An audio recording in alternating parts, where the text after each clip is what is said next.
যে যত বেশি সাহসী হোক না কেন, ওটির নাম শুনলে কিন্তু কোথাও না কোথাও মনে একটা ভয় কাজ করবেই।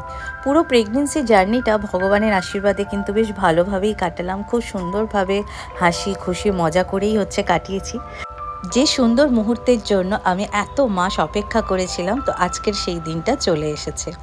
জানি আজকের দিনে কিন্তু পাশে সবাই থাকলে ভীষণ ভালো লাগে, কিন্তু কিছু করার নেই। আমি নিরুপায়, এত দূরে থাকলে কি করে সম্ভব। ঠিক আছে, পাশে থাকাটাই বড় কথা নয়, মানসিকভাবে থাকাটাই কিন্তু সব থেকে বড় কথা। কারণ এই সময় মানসিকভাবে স্ট্রং রাখাটাই সব থেকে বড়।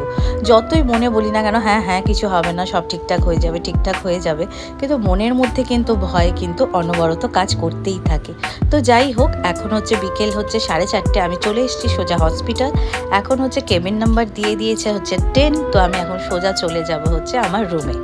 তো আমার যেহেতু রুমটা পড়েছে 4th ফ্লোরে, তো এখন চলে যাব 4th ফ্লোরে, কারণ এর আগে তো আমি হসপিটালে আসিনি।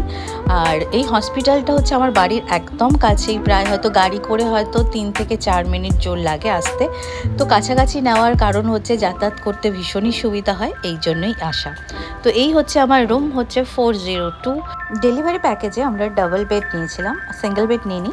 ডাবল বেডের মধ্যে এই তো পেশেন্টের একটা বেড থাকবে, আর একটা বেড থাকবে ছোট, যে বেডে বাড়ির কোনো সদস্য থাকতে পারে। প্রত্যেকের হয়তো মায়েরাই থাকে, কিন্তু আমি কি করব, আমার কিছু করার নেই। আমার থাকবে হাজব্যান্ডে আমার প্রেগনেন্সি বা ডেলিভারি বা আফটার ডেলিভারি হাজব্যান্ডের হাত ধরেই সব কিছু।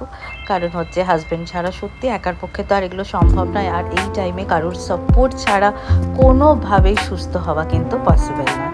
তো যাই হোক, আর কয়েক ঘন্টার অপেক্ষা, অবসান ঘটলেই কিন্তু আমার কোল জুড়ে চলে আসবে আমার সন্তান।